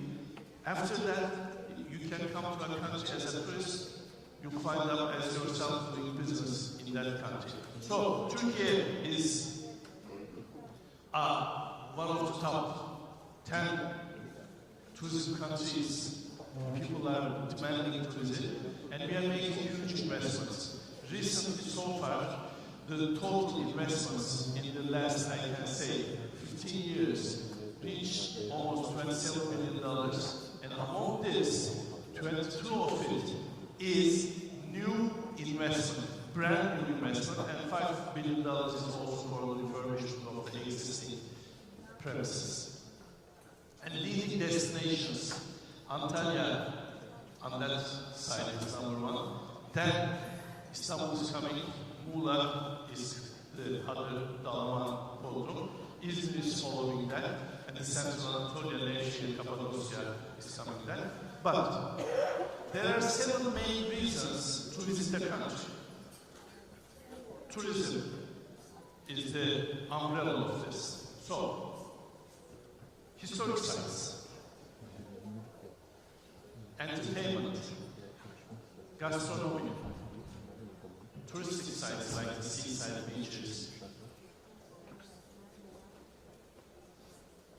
shopping. Turkey is a very important shopping center. The number of shopping malls in Turkey is around 500. If you add all of our neighborhood countries' shopping malls, it's only 1/5 of this. If you want brand shopping, domestic brand, international brand, or if you want shopping, Turkey is a very important shopping destination. 2 others, health and education. Mainly for the African and Central Asian countries, Turkey became an important educational center because of the affordability. People who couldn't able to afford going to the Western countries and pay huge amounts of dollars or euros or pounds are coming to Turkey to have a better education and going back to their countries. And they are all our ambassadors in those countries when they return back. So it's very important. 7, we can call, in Turkish we have Beşir yerde. When there's a wedding, there are 5 golden medals that you can have as a pride from the boys' side, the bride side, the groom side to the bride. Now we added that 2 more. It's 7 medallion for the Turkish tourism. So Istanbul Antalya is very important, the number of people are coming, over 10 million to each country. Is this enough? Of course. Who's number one country? France. Who's number one? Or which one? Which city is number one? Paris. How many people are going there? Before the corona, it was around 6+ million. Nowadays, it's 30 to 40 million. So we have room to go. We have to prepare our infrastructure according to this. And only by building hotels we cannot accumulate this number of tourists. We need to find different ways. Airbnb, controlled Airbnb is another version which we have to work, and we have to put under regulation and under control. Spain is doing this a lot. Whenever I go to Spain, because we are 4 in our family, we are not going for a hotel. My kids are grown up. They don't want to stay in the same room with us or in a student room. They want a separate room. So we are hiring an Airbnb.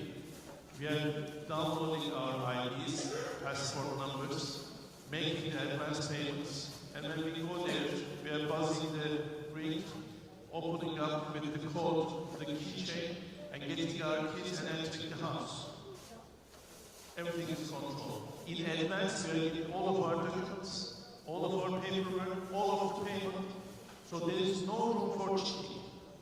So this is the future for the countries which should be able to make huge investments, and do not need to make huge investments for the 5-star, 4-star hotels, but has a potential to cultivate. This is coming true. And the bed capacity, when we look at the bed capacity, again, in the last 15 years, we doubled the bed capacity in Turkey, and we have to double this, not in every 15 years like we did in the past, but coming to 6-7 years, if we want to go to the break record and be in the top 5 countries, we have to double this capacity in the coming 6 to 7 years every year. There's a strong passenger growth. There are 2 big Istanbul airports, Sabiha Gökçen 30 million, İGA 60 million. When we look at the total transit passengers, it's going towards 190 to 200 million passengers. It's a huge airport. Antalya is the 2nd largest airport. The daily flights from Antalya during the peak times is reaching 1,200 flights. From İGA, it's reaching 1,500 plus, and from Sabiha Gökçen, it's reaching almost 700 flights daily. And these are at the same time occurring. So, Istanbul is important for us, Antalya is important, Muğla is important, Izmir is important, and we have big airports here, and also extensions of the airports. This is my company, sorry for the advertisements. We are flying to 53 different countries and 108 destinations, and 35 domestic locations. So we have all the single-aisle aircraft, Boeing 737s, Airbus A320s and 321s. So our radius is 6 hours flight. If you put the compass to Istanbul, we can fly in 6 hours. Going to Helsinki, St. Petersburg, Edinburgh, Manchester on the west, Sharm el-Sheikh, Hurghada on the south, north St. Petersburg. If you go east, Bishkek, Almaty, Kazakhstan and Kyrgyzstan. And this is the place, so I'm going very fast to this. Yes. Sustainability, and we submitted our words today. What is sustainability? For me, it's very simple. Sustainability for the globe means, or for environment means, what we have received from our ancestors and what we're going to give to our descendants. Have we reduced it or not? So, again, confession. Nowadays, the 50, 60, and 70 borns are managing the globe. I'm a 60-born gentleman. Because of our ambitions, making more profit, having a better life, consuming more, we decreased, and what we're going to give to our descendants is less than what we have received.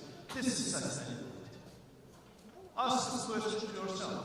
When I was a kid, when we have to drink the water, there was a glass bowl and the glass to drink it. Nowadays, whenever you drink the water from a glass bottle and the glass, remember?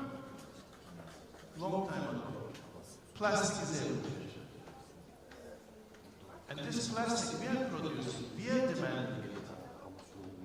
That's why greenwashing is very important nowadays.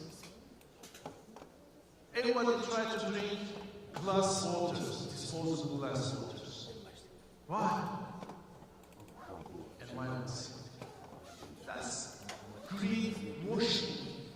The amount of pollution we are creating, disposable, undisposable glass waters are more than those plastic. If we can recycle them, if we can deposit them. When I was a kid, Coca-Cola was very hard to find. We have district soda companies and factories, still most of them are alive, but they will produce for that district, and it is like Sprite, it's not colored like Coca-Cola. They're all deposited. I made a huge amount of money when I was a kid by collecting those disposable bottles. And it was pennies. But we made money when we were a kid, and it was enough to buy some pennies. Whenever you last use a disposable glass, ask yourself this question. This is sustainable. Of course we have to do something for the environment. And this is not for ourselves, for our descendants, for our kids. If I ask the question to anyone in the world, will you give your lives for your kids, for your grandchildren? The answer will be yes, 99.9.9.9.9%. But when it comes to the reality, if you're consuming more plastic, polluting the environment more, that's a paradox. That's a paradox. Ask this to yourself. This is sustainability. What do we see? What we're going to give? And how we're going to increase? Every year they are measuring. This year and last year, by July, we consumed that year's, this year 2024's allocation of environment 5 months before. It was the case in 2023 also. So we borrowed from 2024. 5 months we borrowed for 23. And we lost 5 more months here. Only 2 months left for 2024. So we borrowed from 2025. If we lose 5 more months, we are in red. This is the pollution. Have you heard the garbage island in the Pacific? Yeah? If you do not, please look at your Google or ask your ChatGPT. There's a garbage island. And the size is coming almost to Australia. That big. They made investigations. The eldest plastic that they can follow was from 1956. So, what does this mean? Who were using plastic in those days? Who dumped it where? To the sea. If you dumped it from Izmir, because of the currents and the waves, I think in 4 to 7 years, all the plastics are going to Pacific. How are we going to clean them? People are working on that. So, this is sustainability, and we have to do something, but we have to do something real, not greenwashing. So, aviation is very important on this. IATA, as an industry representative with ICAO, the regulation representative, is one of the main first industries who put the target for 2050 zero carbon emission. 65% is going to come from the SAF usage. Then, do we have enough SAF manufacturing or infrastructure or establishment for SAF manufacturing? No. Last year, France, in order to promote the oil manufacturers, gas manufacturers, refineries, said that whoever flies to France must use 1% SAF. And if you're not using 1% SAF, if the oil producers, manufacturers, suppliers couldn't be able to submit, you're going to pay per ton 12.5 euros penalty. What happened? This is for promoting SAF manufacturing. What happened? They paid the fine. Then what happened? They cut the invoice to the aviation companies. Then what will happen? Cut it to passengers. So, a good reason, a populist policy, resulted in the loss of the housing income. We have to think this also. This cycle, this mechanism also. Technology is very important. We have to use technology to ease our life, not to become the slave of the technology. That's the danger. If you became a slave of the technology, that's the danger. We have to be, as human beings, on the driver's seat when we are using the technology. And believe me, it's making our life much easier if you control and use the technology effectively. AI is everywhere, machine learning is everywhere, decision making, preparing reports. For example, this presentation was prepared by Microsoft AI tool. The texts were written here. Let me show you. We have got certain sources, which all the sources are there on the page. This is the text. We downloaded this text to that Microsoft program, and we choose those pictures because there are n number of pictures which you can use. This is not, and it is much easier. We prepare the content, not the machine. Why? Do you know how AI is working? AI is collecting all the data about the subject that you're searching from the available resources on the internet. Can we rely 100% all the information on the internet? No. So, if there's a fake information, if there's a fake news, if there's a fake data, it's collecting that data and submitting us as reality. That's why I said we must be on the driver's seat. Of course, to be on the driver's seat is a huge subject which every country must think about their future educational programming. We must know mathematics perfectly. AI is mathematics, algorithm is mathematics, life is mathematics. Everything is mathematics. If you don't know math, you don't have a chance to survive.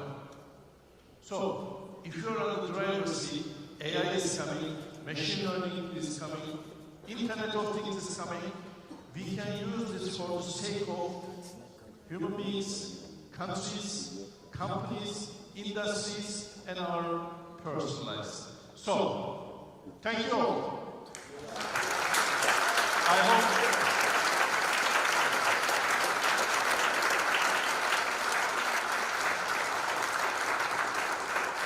I try to illuminate myself also preparing this documentation, looking at the facts and putting my own personal views. I hope you all benefited and spend with me the half an hour and put something as a valuable into your pocket. Thank you.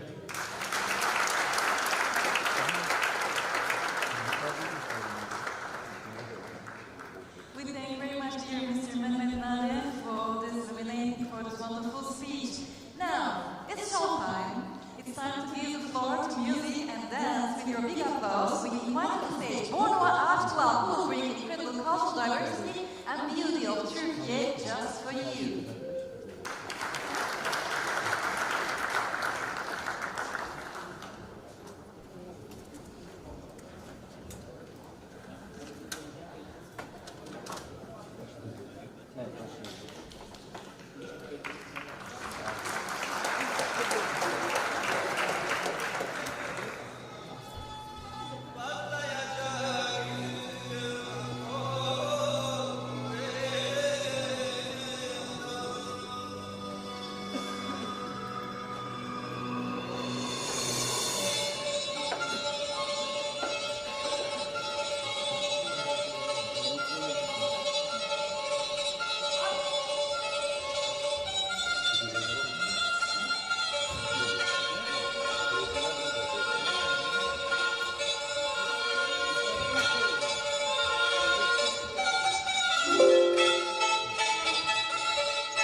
Benden aldık. Kadresi toparlıyor. Aldı.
they will serve their dinner at Swiss Hotel.